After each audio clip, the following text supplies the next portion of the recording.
विष्णु भगवान की कथा।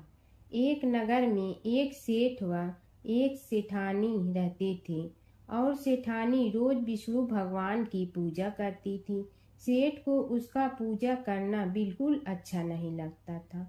इसी वजह से एक दिन सेठ ने सेठानी को घर से निकाल दिया। घर से निकलने पर वह जंगल की ओर गई तो देखा चार आदमी मिट्टी खोदने का काम कर रहे थे। उसने कहा कि मुझे नौकरी पर रख लो। उन्होंने उसे रख लिया, लेकिन मिट्टी खोदने से सेठानी के हाथों में छाले पड़ गए और उसके बाल भी उड़ गए। वह आदमी कहते हैं कि बहन, लगता है तुम किसी अच्छे घर की महिला हो। तुम्हें काम करने की आदत नहीं है। तुम एक काम रहने दो और हमारे घर का काम कर लिया करो। वह चारों आदमी उसे अपने साथ घर ले गए और वह 4 मुट्ठी अनाज लाते और सभी बांट कर खा लेते। एक दिन सेठानी ने कहा कि कल से 8 मुट्ठी अनाज लाना। अगले दिन वह 8 मुट्ठी अनाज लाए और सेठानी पड़ोसन से आग मांग लाई। उसने भोजन बनाया, विष्णु भगवान को भोग लगाया, फिर सभी को खाने को दिया।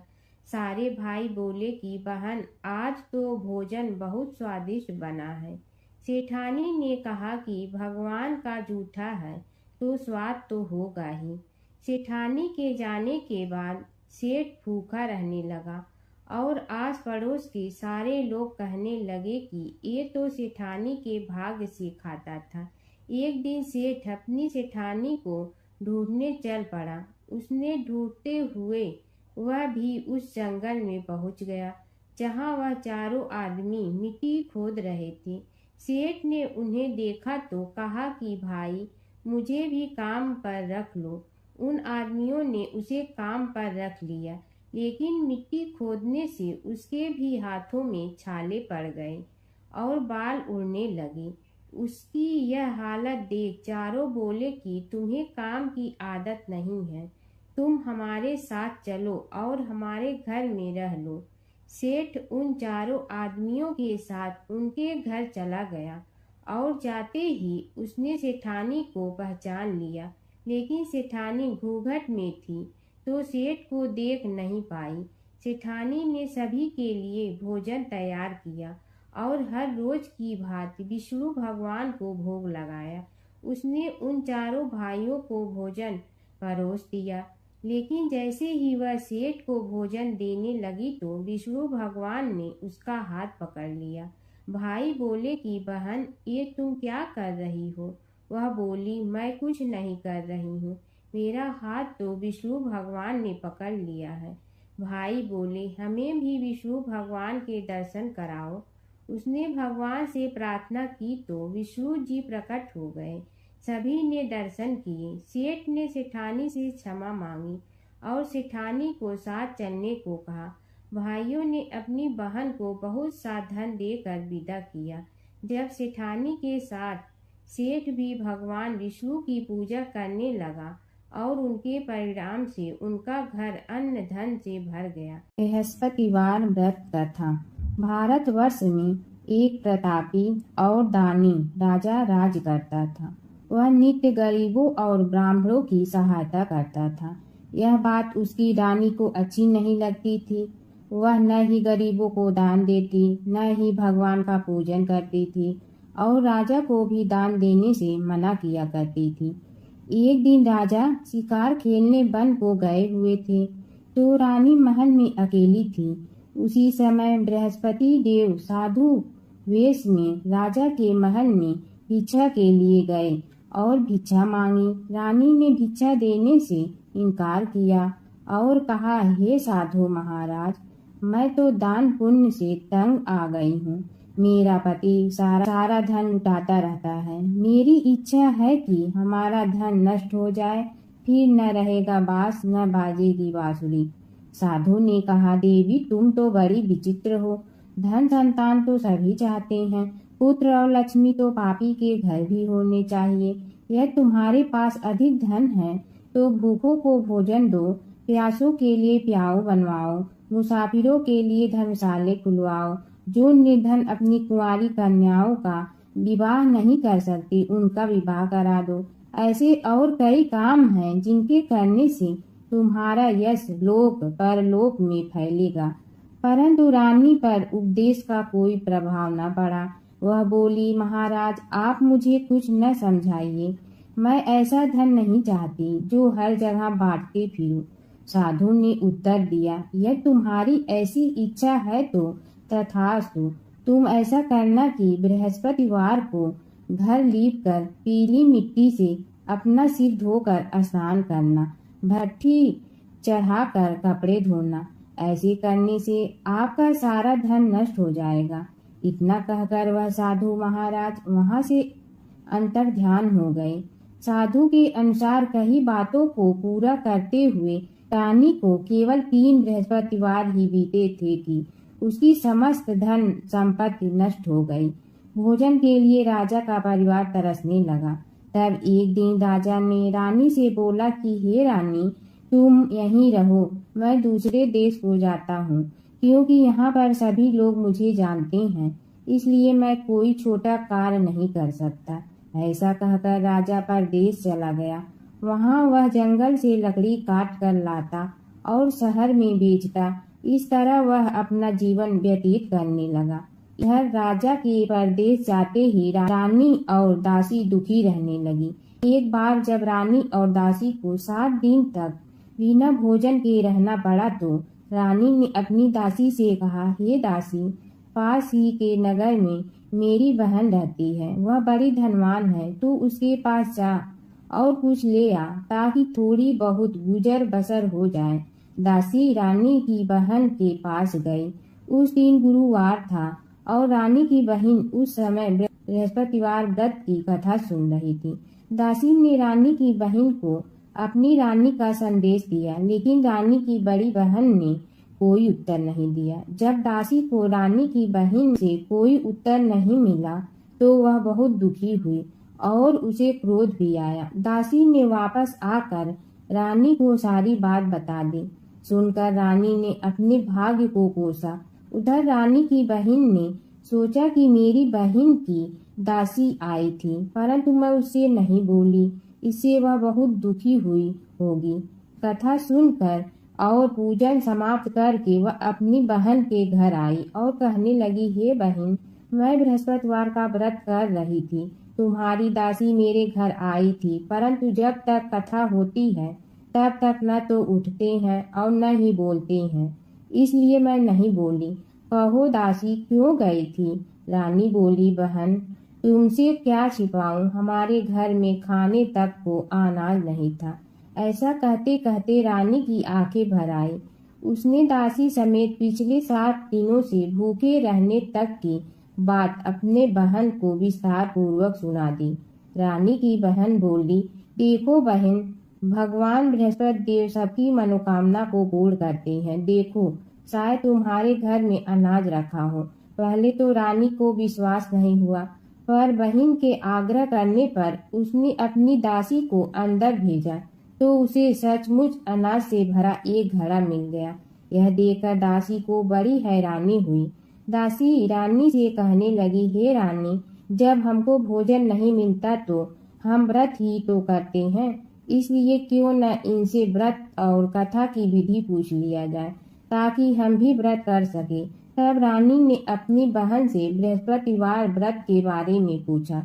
उसकी बहन ने बताया, बृहस्पतिवार के व्रत में चने की दाल और मुनक्का से विष्णु भगवान का केले की जड़ में पूजन करें तथा दीपक जलाएं, व्रत कथा सुने और पीला भोजन ही करें, इससे बृहस्पति देव प्रसन्न होते हैं। व्रत और पूजन विधि बताकर रानी की बहन अपने घर को लौट गई। 7 दिन के बाद जब गुरुवार आया तो रानी और दासी ने व्रत रखा। गुड़साल में जाकर चना और गुड़ लेकर आई, फिर उससे केले की जड़ तथा विष्णु भगवान का पूजन किया। अब पीला भोजन कहाँ से आए, इस बात को लेकर दोनों बहुत दुखी थी, क्योंकि उन्होंने व्रत रखा था, इसलिए बृहस्पति देव उनसे प्रसन्न थे। इसलिए वे एक साधारण व्यक्ति का रूप धारण कर 2 थालों में सुंदर पीला भोजन दासी को दे गए। भोजन पाकर दासी प्रसन्न हुई और फिर रानी के साथ मिलकर भोजन ग्रहण किया।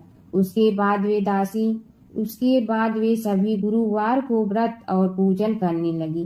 बृहस्पति भगवान की कृपा से उनके पास फिर से धन संपत्ति आ गई, परंतु रानी फिर से पहले की तरह आलस करने लगी। तब दासी बोली, देखो रानी, तुम पहले भी इस प्रकार का आलस करती थी। तुम्हें धन रखने में कष्ट होता था, इस कारण सभी धन नष्ट हो गया। और अब जब भगवान बृहस्पति की कृपा से धन मिला है तो तुम्हें फिर से आलस क्यों आता है।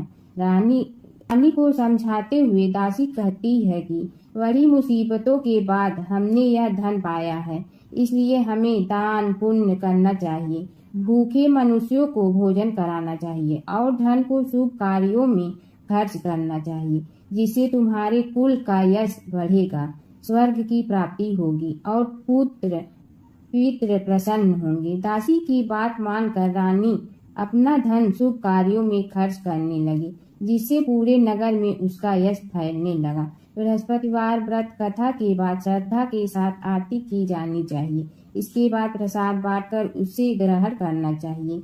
एक दिन राजा दुखी होकर जंगल में एक पेड़ के नीचे आसन जमा कर बैठ गया। वह अपनी दशा को याद करके व्याकुल होने लगा। बृहस्पतिवार का दिन था। एकाएक उसने देखा कि निर्जन वन में एक साधु प्रकट हुआ। वह साधु भेष में स्वयं बृहस्पति देवता थे।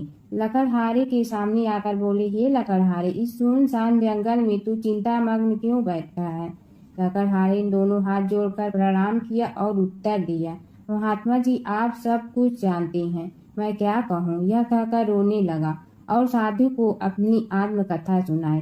महात्मा जी ने कहा, तुम्हारी स्त्री ने बृहस्पति के दिन बृहस्पति भगवान का निरादर किया है, जिसके कारण रुष्ट होकर उन्होंने तुम्हारी यह दशा कर दी है। अब तुम चिंता को दूर करके मेरे कहने पर चलो तो तुम्हारे सब कष्ट दूर हो जाएंगे और भगवान पहले से भी अधिक संपत्ति देंगे।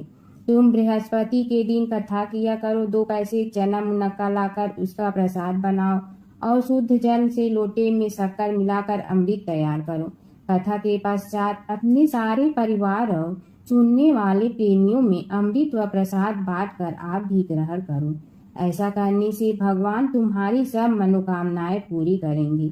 साधु के ऐसे वचन सुनकर लकड़हारा बोला, हे प्रभु, मुझे लकड़ी बेचकर इतना पैसा नहीं मिलता जिससे भोजन के उपरांत कुछ बचा सकूं। मैंने रात्रि में अपनी स्त्री को व्याकुल देखा है। मेरे पास कुछ भी नहीं जिससे मैं उसकी खबर मंगा सकूं। साधु ने कहा, हे लकड़हारे, तुम किसी बात की चिंता मत करो। बृहस्पति के दिन तुम रोजाना की तरह लकड़ियां लेकर शहर को जाओ। तुमको रोज से दुगना धन प्राप्त होगा, जिससे तुम भली भांति भोजन कर लोगे तथा बृहस्पति देव की पूजा का सामान भी आ जाएगा। इतना कहकर साधु अंतर ध्यान हो गया। धीरे धीरे समय व्यतीत होने पर फिर वही बृहस्पतिवार का दिन आया। लकड़हारा जंगल से लकड़ी काट कर किसी शहर में बेचने गया। उसे उस दिन और दिन से अधिक पैसा मिला। राजा ने चना गुड़ आदि लाकर गुरुवार का व्रत किया। उस दिन से उसके सभी क्लेश दूर हुए। परंतु जब दोबारा गुरुवार का दिन आया तो बृहस्पतिवार का व्रत करना भूल गया। इस कारण बृहस्पति भगवान नाराज हो गए। उस दिन उस नगर के राजा ने विशाल यज्ञ का आयोजन किया तथा शहर में यह घोषणा करा दी कि कोई भी मनुष्य अपने घर में भोजन न बनावे, न आग जलावे। समस्त जनता मेरे यहाँ भोजन करने आवे। इस आज्ञा को जो न मानेगा उसे फांसी की सजा दी जाएगी। इस तरह की घोषणा संपूर्ण नगर में करवा दी गई।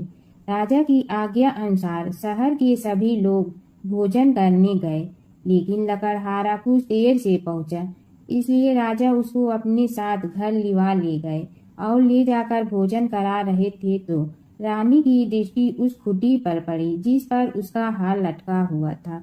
वह वहां पर दिखाई नहीं दिया। रानी ने निश्चय किया कि मेरा हार इस मनुष्य ने चुरा लिया है। उसी समय सिपाहियों को बुलाकर उसको कारागार में डलवा दिया। जब लकड़हारा कारागार में पड़ गया तो बहुत दुखी होकर विचार करने लगा कि न जाने कौन से पूर्व जन्म के कर्म से मुझे यह दुख प्राप्त हुआ है, और उसी साधु को याद करने लगा जो कि जंगल में मिला था। उसी समय तत्काल बृहस्पति देव साधु के रूप में प्रकट हुए और उसी दशा को देखकर कहने लगे, अरे मूर्ख, तूने बृहस्पति देव की कथा नहीं करी, इस कारण तुझे दुख प्राप्त हुआ है। अब चिंता मत कर, बृहस्पतिवार के दिन कारागार के दरवाजे पर 4 पैसे पड़े मिलेंगे, उनसे तू बृहस्पति देव की पूजा करना, तेरे सभी कष्ट दूर हो जाएंगे। बृहस्पति के दिन उसे 4 पैसे मिले। लकड़हारे ने कथा कही। उसी रात्रि को बृहस्पति देव ने उस नगर के राजा को स्वप्न में कहा, हे राजा, तुमने जिस आदमी को कारागार में बंद कर दिया है वह निर्दोष है, वह राजा है, उसे छोड़ देना। रानी की हार उसी खुटी पर लटका है। अगर तू ऐसा नहीं करेगा तो मैं तेरे राज्य को नष्ट कर दूंगा। इस तरह रात्रि के स्वप्न को देखकर राजा प्रातः काल उठा और खुटी पर हार देखकर लकड़हारे को बुलाकर क्षमा मांगी तथा लकड़हारे को योग सुंदर वस्त्र आभूषण देकर विदा कर दिया। बृहस्पति देव की आज्ञा अनुसार लकड़हारा अपने नगर को चल दिया। राजा जब अपने नगर के निकट पहुंचा तो उसे बड़ा आश्चर्य हुआ। नगर में पहले से अधिक बाग, तालाब, कुएं तथा बहुत सी धर्मशाला, मंदिर आदि बन गई है। राजा ने पूछा, यह किसका बाग और धर्मशाला है? तब नगर के सब लोग कहने लगे, यह सब रानी और वादी की है। तो राजा को आश्चर्य हुआ और गुस्सा भी आया। जब रानी ने यह खबर सुनी कि राजा आ रहे हैं तो उन्होंने वादी से कहा कि हे दासी, देख राजा हमको कितनी बुरी हालत में छोड़ गए थे। हमारी ऐसी हालत देखकर वह लौट न जाए, इसलिए तू दरवाजे पर खड़ी हो जा। आज्ञा अनुसार दासी दरवाजे पर खड़ी हो गई। राजा आए तो उन्हें अपने साथ लिवा लाई। तब राजा ने क्रोध करके अपनी रानी से पूछा कि यह धन तुम्हें कैसे प्राप्त हुआ है? तब उन्होंने कहा, हमें यह सब धन बृहस्पति देव के इस व्रत के प्रभाव से प्राप्त हुआ है। राजा ने निश्चय किया कि 7 रोज बाद तो सभी बृहस्पति देव का पूजन करते हैं, परंतु मैं प्रतिदिन दिन में 3 बार कहानी तथा रोज व्रत किया करूंगा। अब हर समय राजा के दुपट्टे में चने की दाल बधी रहती तथा दिन में 3 बार कहानी कहता। एक रोज राजा ने विचार किया कि चलो अपने बहन के यहाँ हो आवें। इस तरह निश्चय कर राजा घोड़े पर सवार हो अपने बहन के यहाँ को चलने लगा। मार्ग में उसने देखा कि कुछ आदमी एक मोटे को लिए जा रहे हैं। उन्हें रोक कर राजा कहने लगा, अरे भैया, मेरी बृहस्पतिवार की कथा सुन लो। वे बोले, लो, हमारा तो आदमी मर गया है, इसको अपनी कथा की पड़ी है। परंतु कुछ आदमी बोले, अच्छा कहो, हम तुम्हारी कथा भी सुनेंगे। राजा ने दाल निकाली और जब कथा आधी हुई थी कि मुर्दा हिलने लग गया और जब कथा समाप्त हो गई तो राम राम करके मनुष्य उठकर खड़ा हो गया। आगे मार्ग में उसे एक किसान खेत में हल चलाता मिला। राजा ने उसे देखा और उसे बोला, अरे भैया, तू मेरी बृहस्पतिवार की कथा सुन लो। किसान बोला, जब तक मैं तेरी कथा सुनूंगा तब तक 4 हरैया खेत जोत लूंगा। जा अपनी कथा किसी और को सुनाना। इस तरह राजा आगे चलने लगा। राजा के हटते ही बैल पछाड़ खा कर गिर गया तथा किसान के पेट में बड़ी जोर का दर्द होने लगा। उस समय उसकी माँ रोटी लेकर आई। उसने जब यह देखा तो अपने पुत्र से सब हाल पूछा और बेटे ने सभी हाल कह दिया। तो बुढ़िया दौड़ी दौड़ी उस घुड़सवार के पास गई और उसे बोली कि मैं तेरी कथा सुनूंगी, तू अपनी कथा मेरे खेत पर चलकर ही कहना। राजा ने बुढ़िया के खेत पर जाकर कथा कही, जिसके सुनते ही वह बैल उठ खड़े हुए तथा किसान के पेट का दर्द भी बंद हो गया। राजा अपनी बहन के घर पहुंचा। बहन ने भाई की खूब मेहमानी की। दूसरे रोज प्रातःकाल राजा जगा तो वह देखने लगा कि सब लोग भोजन कर रहे हैं। राजा ने अपनी बहन से कहा, ऐसा कोई मनुष्य है जिसने भोजन नहीं किया हो? मेरी बृहस्पतिवार की कथा सुन ले। बहन बोली, हे भैया, यह देश ऐसा ही है कि पहले यहाँ लोग भोजन करते हैं, बाद में अन्य काम करते हैं। अगर कोई पड़ोस में हो तो देखाऊं। वह ऐसा कहकर देखने चली गई, परंतु उसे कोई ऐसा व्यक्ति नहीं मिला जिसने भोजन न किया हो। अतः वह एक कुम्हार के घर गई। उसका लड़का बीमार था। उसे मालूम हुआ कि उनके यहाँ 3 रोज से किसी ने भोजन नहीं किया है। रानी ने अपने भाई की कथा सुनने के लिए कुम्हार से कहा। वह तैयार हो गया। राजा ने जाकर बृहस्पतिवार की कथा कही, जिसको सुनकर उसका लड़का ठीक हो गया। अब तो राजा की प्रशंसा होने लगी। एक रोज राजा ने अपनी बहन से कहा कि हे बहन, हम अपने घर को जाएंगे, तुम भी तैयार हो जाओ। राजा की बहन ने अपनी सास से कहा। सास ने कहा, हाँ चली जा, परंतु अपने लड़के को मत ले जाना, क्योंकि तेरे भाई के कोई औलाद नहीं है। बहन ने अपने भैया से कहा, हे भैया, मैं तो चलूंगी, पर कोई बालक नहीं जाएगा। राजा बोला, जब कोई बालक नहीं चलेगा तब तुम ही क्या करोगी। बड़े दुखी मन से राजा अपने नगर को लौट आया। राजा ने अपनी रानी से कहा, हम निर्वंशी हैं, हमारा मुंह देखने का धर्म नहीं है और कुछ भोजन आज नहीं किया। रानी बोली, हे प्रभु, बृहस्पति देव ने हमें सब कुछ दिया है, वह हमें औलाद अवश्य देंगे। उसी रात को बृहस्पति देव ने राजा के स्वप्न में कहा, हे राजा, उठ, सभी सोच त्याग दे, तेरी रानी गर्भ से है। राजा की यह बात सुनकर बड़ी खुशी हुई। 9वें महीने में उसके गर्भ से एक सुंदर पुत्र पैदा हुआ।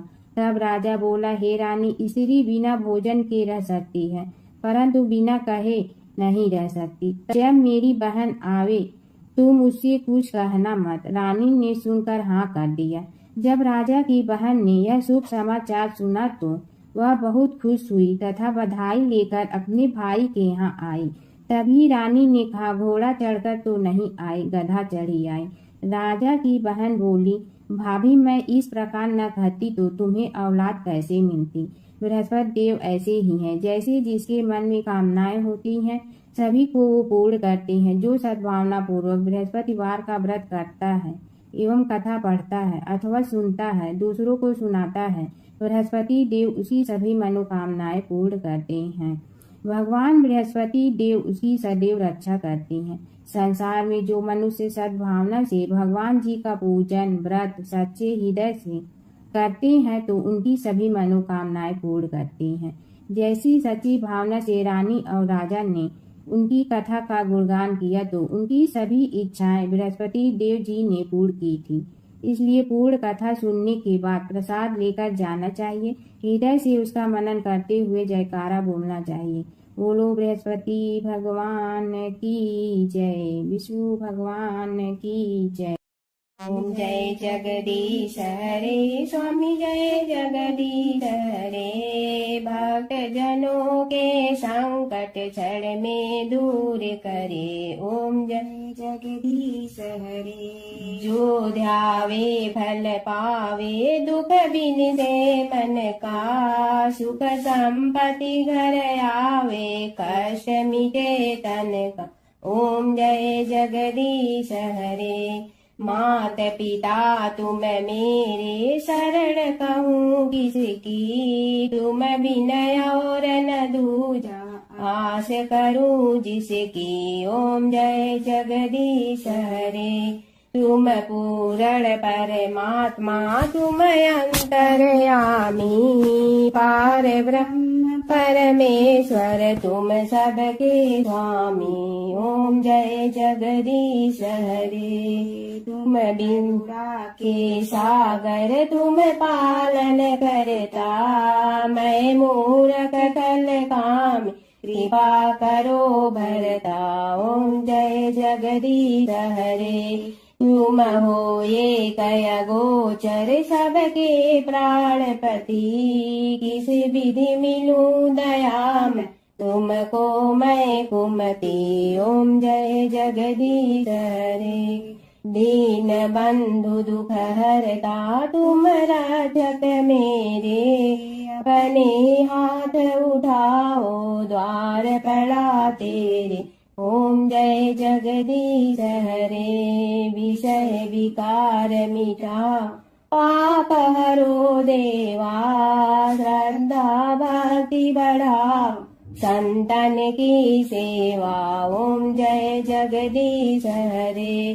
तन मन धन सब तेरा, स्वामी सब कुछ है तेरा। तेरा तुझको अर्पण क्या लागे मेरा। ओम जय जगदीश हरे, जय जगदीश हरे, स्वामी जय जगदीश हरे। भक्त जनों के संकट क्षण में दूर